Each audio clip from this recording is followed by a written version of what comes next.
So mga par, sa naging bakbakan nga po sa pagitan ng ating Filipino Flash Nonito Donaire Jr. kalaban si Seiya Chuchumi, kung saan mga idol, round 1 pa lang ng laban, basagan kaagad ang dalawang fighter. Pareho nila niyanig ang bawat isa mga idol. Tama talaga ang prediction natin mga boss. Bugbogan talaga ang Pinoy at tapon. Walang atrasan sa bakbakan. Pero pagdating sa patamaan mga idol, mas malinis ang pataman ni Flash. At pagdating sa round 4 mga idol, tululaway na itong si Seiya Chuchumi matapos makatanggap ng malalakas na hampas sa legend. Pero pagdating naman sa round 6 mga idol, bumawi naman ang Hapon. Niyanig din ito sa bakbakan ng Pinoy. Pero pagdating sa last quarter ng laban mga idol, kagaya sa ina-expect natin na pagod ang Pinoy, nakalamang talagang Hapon sa bakbakan. Kaya pagdating sa scorecards ng mga judges mga idol, lamang po si Seiya Chuchumi. Panalo ito via split decision at siya pa rin ang WBA Bantamweight Champion.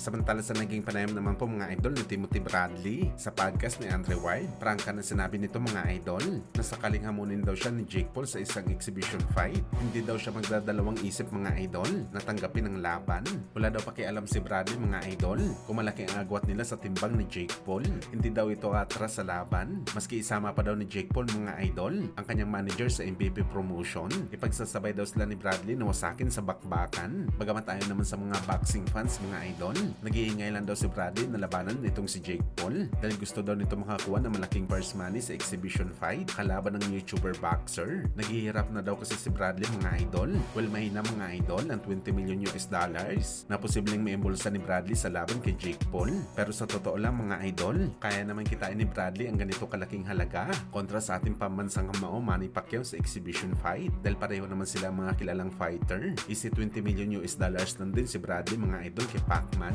Basta meron lang talaga sulit na undercard. Pero ang problema at tanong mga idol, kung papayag kaya na labanan ni Pacman si Bradley sa exhibition fight dahil walang ibang target si Pacman sa bakbakan, kundi ang maging world champion ulit sa boxing sports. Sa kabilang banda naman mga idol, speaking kay Jake Paul, muli nga po nagbanta ang dating Unified Heavyweight Champion na si Anthony Joshua kay Jake Paul. Ano yung mga idol, hindi daw siya maawa kay Jake Paul. Ayaw daw talaga ni AJ mga idol ng lukuhan sa bakbakan. Kung ano daw ito makipaglaban sa pro, kalaban ng mga halimaw na fighter, yun talagang ipapakita nito sa laban kay Jake Paul. O baka mas matindi pa daw dito mga idol, si Joshua daw ang fighter na hindi nagpo-focus sa knockout, pero gagawin niya daw lahat ng kanyang makakaya sa bakbakan para manalo. Ang knockout daw darating yan mga idol. Pero kung makikita daw nito na lumambot si Jake Paul, sisiguraduhin daw ni AJ na hindi na daw ito mag-aaksaya ng panahon para patagalin pa ang laban. Ibabaunan nito si Jake Paul ng tuluyan sa bakbakan. Dagdag pa ni Joshua, alam niya daw mga idol na hindi didikit sa kanya si Jake Paul. Gagamitin niya daw mga idol ang kanyang paa para iwasan ang mga atake ni AJ. Kaya kailangan daw talaga nito na matinding resistensya sa laban para maghabol kay Jake Paul.